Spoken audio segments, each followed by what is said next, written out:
नमस्कार विद्यार्थी मंडळी, या व्हिडिओमध्ये आपण पोलीस भरती 2024 साठी काही महत्त्वाचे प्रश्न कव्हर करणार आहोत। यामध्ये आपण जीके करंट अफेअर्सचा समावेश केलेला आहे। ठीक आहे, व्हिडिओ शेवटपर्यंत बघायचा आहे। सुरुवातीला आपण सर्व प्रश्न स्पष्टीकरण सहित पाहणार आहोत आणि व्हिडिओच्या शेवटी आपण रिव्हिजन ठेवलेली आहे। ठीक आहे, या व्हिडिओवरील ती तुमची परीक्षा असणार आहे। ठीक आहे, व्हिडिओ शेवटपर्यंत बघा आणि हे सर्व प्रश्न तोंडपाठ करून घ्या। ठीक आहे, व्हिडिओ सुरू करतोय बघा। प्रश्न पहिला आहे, लोकसंख्येनुसार पहिला, दुसरा व तिसरा देश कोणता?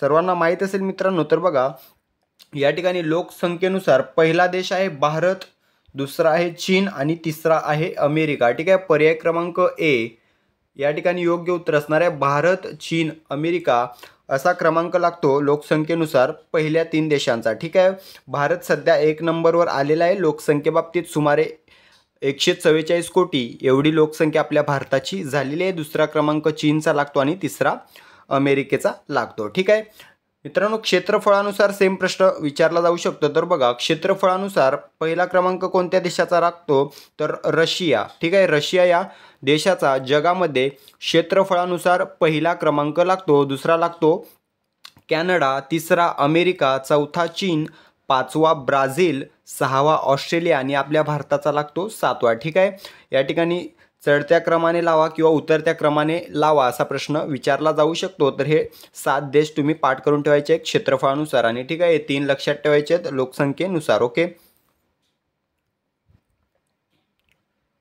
त्यानंतरचा प्रश्न आहे बघा, अयोध्येतील राम मंदिराचे लोकार्पण केव्हा झाले? महत्त्वाचा प्रश्न आहे, 101% विचारला जाणार बघा हा प्रश्न। तर राम मंदिराचं जे काही लोकार्पण झालं होतं बघा मित्रांनो, 22 जानेवारी 2024ला झालेलं होतं। ठीक आहे, 22 जानेवारी 2024। ठीक आहे, 22 जानेवारी 2024 तारीख लक्षात ठेवायची आहे। कोणाद्वारे झालं होतं? तर भारताचे पंतप्रधान नरेंद्र मोदी यांच्या हस्ते हे लोकार्पण झालेलं होतं। ठीक आहे, प्रश्न विचारला जाऊ शकतो, अयोध्येतील राम मंदिर हे कोणत्या नदीकाठी वसलेले आहे? बघा, शरयू ही नदी लक्षात ठेवायची आहे। शरयू नदीकाठी हे राम मंदिर वसलेले आहे। ठीक आहे, याची जे काही लोकार्पण झाले ते 22 जानेवारी 2024ला झालेले आहे। त्यानंतरचा प्रश्न आहे बघा, छत्रपती शिवाजी महाराजांनी अष्टप्रधान मंडळ केव्हा नेमले? केव्हा नेमले आहे मित्रांनो? तर बघा, जे काही अष्टप्रधान मंडळ नेमण्यात आले होते बघा, ते शिवाजी महाराजांचा जो काही राज्याभिषेक झाला होता त्या दिवशी नेमण्यात आले होते। ठीक आहे, तर छत्रपती शिवाजी महाराजांचा राज्याभिषेक केव्हा झाला मित्रांनो? तर 6 जून 1674। ठीक आहे, 6 जून 1674 म्हणजेच पर्याय क्रमांक ए 1674।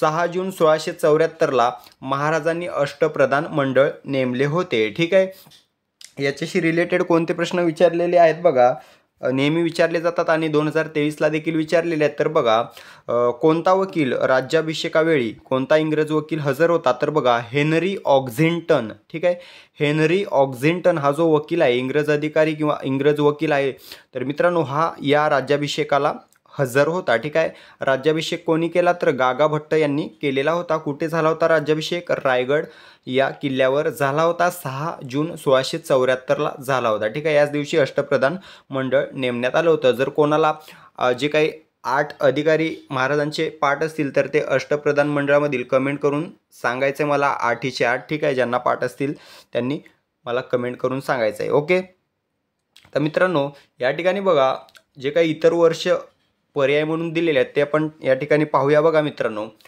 या ठिकाणी गेल्या वर्षी 2023च्या भरतीत प्रश्न विचारण्यात आले बघा, शिवाजी महाराजांनी खालीलपैकी कोणत्या वर्षी सुरतवर स्वारी केली होती? तर बघा, सुरतवर पहिली स्वारी 1664ला आणि दुसरी स्वारी 1670ला केलेली आहे। ठीक आहे, 2 स्वाऱ्या किंवा 2 चढाया केलेल्या आहेत सुरतवर। वर्ष लक्षात ठेवा, 1664 पहिली आणि 1670ला दुसरी। ठीक आहे, 1680ला छत्रपती शिवाजी महाराजांचा मृत्यू झाला होता। ठीक आहे, हे देखील लक्षात ठेवायचं आहे।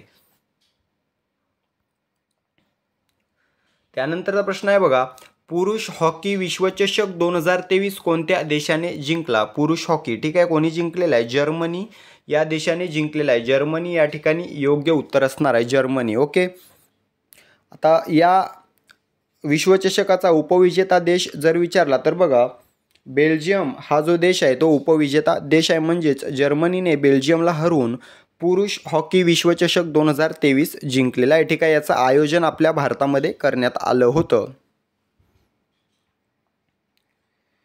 त्यानंतरचा प्रश्न आहे, महाराष्ट्रातील प्रस्तावित शक्तिपीठ महामार्ग कुठून कुठपर्यंत असणार आहे? तर मित्रांनो, हा जो महामार्ग आहे तो नागपूर ते गोवा असा असणार आहे. पर्याय क्रमांक सी, नागपूर गोवा या ठिकाणी योग्य उत्तर असणार आहे. त्यानंतरचा प्रश्न आहे, खालीलपैकी कोणती हस्तकला ही आंध्र प्रदेश या राज्याशी संबंधित आहे? कोणती आहे? तर बघा या ठिकाणी कलमकारी, पर्याय क्रमांक बी, कलमकारी ही जी हस्तकला आहे ती आंध्र प्रदेश या राज्याशी संबंधित आहे. आंध्र प्रदेश राज्याशी संबंधित नृत्य कोणते विचारले जाते? तर बघा कुचिपुडी हे नृत्य बघा आंध्र प्रदेश या राज्याशी संबंधित आहे. या ठिकाणी हस्तकला विचारण्यात आलेली आहे बघा कलमकारी. ठीक आहे. आंध्र प्रदेश राज्याची नवीन राजधानी विचारली होती गेल्या वर्षी. विशाखापट्टणम ही आंध्र प्रदेश या राज्याची नवीन राजधानी बनलेली आहे. ठीक आहे. आंध्र प्रदेश या राज्याचे सध्याचे मुख्यमंत्री कोण आहेत? जगनमोहन रेड्डी हे आहेत. ठीक आहे. त्यानंतरचा प्रश्न आहे बघा, भारतातील पहिले महिला विद्यापीठ कोणी स्थापन केले होते? याच्या आधी प्रश्न विचारण्यात आलेला आहे, भारतातील पहिले महिला विद्यापीठ कोणते किंवा ते कोणत्या ठिकाणी आहे, या ठिकाणी कोणी स्थापन केले आणि कोणत्या वर्षी केले, असे 4 प्रश्न या प्रश्नावर बनतात. ठीक आहे. तर या ठिकाणी बघा भारतातील पहिले महिला विद्यापीठ जे आहे ते स्थापन केले होते बघा महर्षी धोंडो केशव कर्वे यांनी. ठीक आहे. महर्षी धोंडो केशव कर्वे यांनी स्थापन केले होते. हा एक प्रश्न झाला. तर केव्हा केले होते हा प्रश्न आहे दुसरा. ठीक आहे. 1916ला केले होते. 1916ला कोणी? महर्षी धोंडो केशव कर्वे यांनी. कोणते?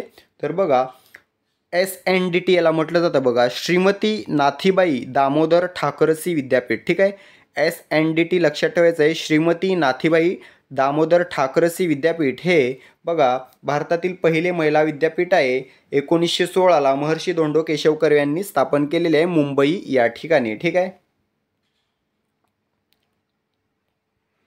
पुढील प्रश्न आहे बघा, व्हर्नाकुलर प्रेस ॲक्ट कोणी अंमलात आणला होता? व्हर्नाकुलर प्रेस ॲक्ट कोणी आणलेला होता मित्रांनो? Lord Lytton. ठीक आहे. पर्याय क्रमांक ए, लॉर्ड लिटन याने व्हर्नाकुलर प्रेस ॲक्ट अंमलात आणलेला होता. हा कायदा केव्हा आलेला बघा मित्रांनो? तर 1878ला. ठीक आहे. 1878ला हा कायदा लॉर्ड लिटन याने काढला होता. 1878. ठीक आहे. तर मित्रांनो, व्हर्नाकुलर प्रेस ॲक्ट अंमलात आणला लॉर्ड लिटनने 1878ला. तर रद्द कोणी केला विचारलं जातं बघा, लॉर्ड रिपन याने रद्द केलेला होता. व्हर्नाकुलर प्रेस ॲक्ट हा कोणी रद्द केलेला हा कायदा? तर बघा लॉर्ड रिपन याने रद्द केला. कधी? 1881ला. ठीक आहे. 1881ला रद्द केला. लागू झाला 1878, रद्द झाला 1881. लॉर्ड रिपनवर आणखी एक प्रश्न विचारला जातो तो बघा, स्थानिक स्वराज्य संस्थांचा जनक कोणास म्हटले जाते? लॉर्ड रिपन यालाच म्हटले जाते. ठीक आहे. स्थानिक स्वराज्य संस्थांचा जनक. तर मित्रांनो, व्हर्नाकुलर प्रेस ॲक्ट काय होता? तर बघा भारतीय वर्तमानपत्रांवर नियंत्रण ठेवणे या कायद्याचा उद्देश होता. काय? भारतीय वर्तमानपत्रांवर नियंत्रण ठेवणे हा या कायद्याचा उद्देश होता. ठीक आहे. हा काढला होता लॉर्ड लिटनने, रद्द केला लॉर्ड रिपनने. ठीक आहे. या ठिकाणी लॉर्ड डलहौसीबद्दल एखादा प्रश्न विचारला जाऊ शकतो बघा. तर बघा लॉर्ड डलहौसीच्या काळात आपल्या भारतामध्ये रेल्वे आणि पोस्ट तारायंत्राची सुरुवात झालेली होती. ठीक आहे. लक्षात ठेवायचं आहे. त्यानंतरचा प्रश्न आहे बघा, चांद बीबीचा महाल कोणत्या जिल्ह्यामध्ये स्थित आहे? सर्वांना माहीत असेल चांद बीबीचा जो महाल आहे तो बघा आपल्या महाराष्ट्रातील अहमदनगर, ज्याचं प्रस्तावित नाव अहिल्यानगर आहे, या ठिकाणी स्थित आहे. अहमदनगर हा महाराष्ट्रातील क्षेत्रफळानुसार सर्वात मोठा जिल्हा आहे. अहमदनगर जिल्ह्याचं क्षेत्रफळ किती आहे? कमेंट करून सांगायचं आहे मला. ठीक आहे. किती आहे? कमेंट करून सांगायचं आहे. त्यानंतर प्रश्न आहे बघा, खालीलपैकी कोणत्या ठिकाणी पोलीस आयुक्तालय नाही? कोणत्या ठिकाणी आहे, कोणत्या ठिकाणी नाही? प्रश्न शेवटपर्यंत वाचायचा, नाही तर 1 मार्क जातो. ठीक आहे. या ठिकाणी विचारले कोणत्या ठिकाणी पोलीस आयुक्तालय नाही? तर बघा ऑप्शनपैकी या ठिकाणी कोल्हापूर या शहरामध्ये पोलीस आयुक्तालय नाही. ठीक आहे. पोलीस आयुक्तालय नाही, कोल्हापूर. ठीक आहे. सध्या महाराष्ट्रामध्ये एकूण 12 पोलीस आयुक्तालये आहेत. ठीक आहे. किती? 12. याच्यावर देखील सेपरेट प्रश्न विचारला जाऊ शकतो. तर सध्या महाराष्ट्रामध्ये एकूण 12 आयुक्तालये आहेत. ओके. त्यानंतरचा प्रश्न आहे, पोलीस प्रशासन हा विषय संविधानाच्या कोणत्या सूचीमध्ये येतो? पोलीस प्रशासन हा जो विषय आहे तो बघा संविधानाच्या राज्य सूचीमध्ये येतो. ठीक आहे. राज्यसूचीमध्ये येतो? पर्याय क्रमांक बी राज्यसूची या ठिकाणी योग्य उत्तर असणार आहे. मित्रांनो, प्रश्न या सूचींमध्ये असलेल्या विषयांवर देखील विचारले जातात. तर बघा, संघ सूचीमध्ये किती विषय आहेत, समवर्ती सूचीमध्ये किती विषय आहेत आणि राज्य सूचीमध्ये किती विषय आहेत, मला कमेंट करून सांगायचं आहे. ठीक आहे, आपण नेक्स्ट व्हिडिओमध्ये याची उत्तरं पाहूया. त्यानंतर प्रश्न आहे बघा, गोबर गॅसमध्ये खालीलपैकी कोणता घटक असतो? या ठिकाणी गोबर गॅसमध्ये मिथेन हा घटक असतो. ठीक आहे, पर्याय क्रमांक ए या ठिकाणी मिथेन हे आपलं योग्य उत्तर असणार आहे. ठीक आहे,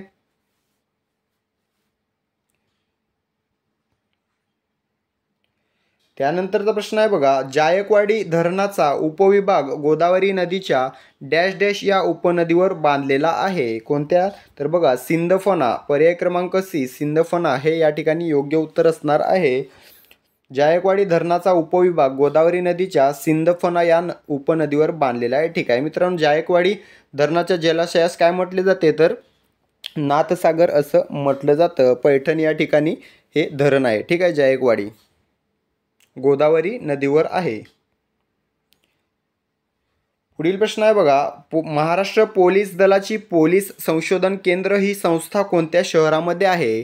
तर ही जी संस्था आहे पोलीस संशोधन केंद्र ही महाराष्ट्रातील पुणे या ठिकाणी आहे. पुणे हे योग्य उत्तर असणार आहे. त्यानंतरचा प्रश्न आहे बघा, महाराष्ट्रात पंचायत राजची अंमलबजावणी केव्हा सुरू झाली? पंचायत राजची अंमलबजावणी केव्हा सुरू झाली? 1 मे 1962. पर्याय क्रमांक बी 1 मे 1962ला महाराष्ट्रामध्ये पंचायत राजची अंमलबजावणी सुरू झाली. महाराष्ट्र हे पंचायत राज स्वीकारणारे भारतातील कितवे राज्य आहे? 9वे क्रमांकाचं लक्ष ठेवायचं. याच्यावर देखील सेपरेट प्रश्न विचारला जाऊ शकतो. महाराष्ट्र हे पंचायत राज स्वीकारणारे 9वे राज्य आहे भारतातील. पहिले कोणते? राजस्थान. ठीक आहे, पहिली पंचायत राज व्यवस्था सुरू झाली राजस्थानमधील नागौर या जिल्ह्यामध्ये. ठीक आहे, दुसरे राज्य आहे आंध्र प्रदेश. महाराष्ट्र आहे 9वे. ठीक आहे,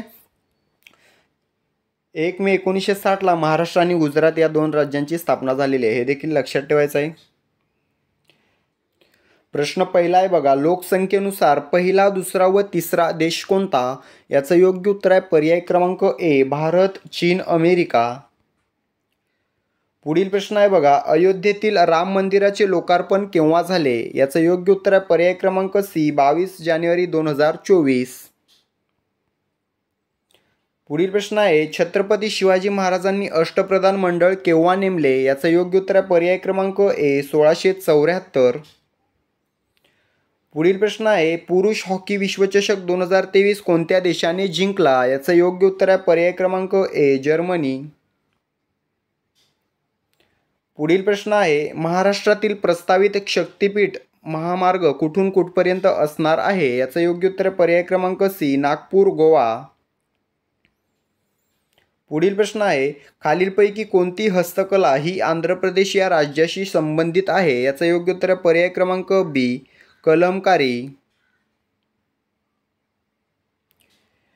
पुढील प्रश्न आहे, भारतातील पहिले महिला विद्यापीठ कोणी स्थापन केले होते? याचं योग्य उत्तर पर्याय क्रमांक ए महर्षी धोंडो केशव कर्वे. पुढील प्रश्न आहे, वर्नाकुलर प्रेस ॲक्ट कोणी अंमलात आणला होता? याचं योग्य उत्तर पर्याय क्रमांक ए लॉर्ड लिटन. पुढील प्रश्न आहे, चांदबिबीचा महाल कोणत्या जिल्ह्यात स्थित आहे? याचं योग्य उत्तर पर्याय क्रमांक ए अहमदनगर. पुढील प्रश्न आहे, खालीलपैकी कोणत्या ठिकाणी पोलीस आयुक्तालय नाही? या ठिकाणी योग्य उत्तर पर्याय क्रमांक बी कोल्हापूर. पुढील प्रश्न आहे, पोलीस प्रशासन हा विषय संविधानाच्या कोणत्या सूचीमध्ये येतो? याचं योग्य उत्तर पर्याय क्रमांक बी राज्यसूची. पुढील प्रश्न आहे, गोबर गॅसमध्ये खालीलपैकी कोणता घटक असतो? याचं योग्य उत्तर पर्याय क्रमांक ए मिथेन. पुढील प्रश्न आहे, जायकवाडी धरणाचा उपविभाग गोदावरी नदीच्या डॅश डॅश या उपनदीवर बांधलेला आहे? याचं योग्य उत्तर पर्याय क्रमांक सी सिंदफणा. पुढील प्रश्न आहे, महाराष्ट्र पोलीस दलाची पोलीस संशोधन केंद्र ही संस्था कोणत्या शहरात आहे? याचं योग्य उत्तर पर्याय क्रमांक बी पुणे. पुढील प्रश्न आहे, महाराष्ट्रात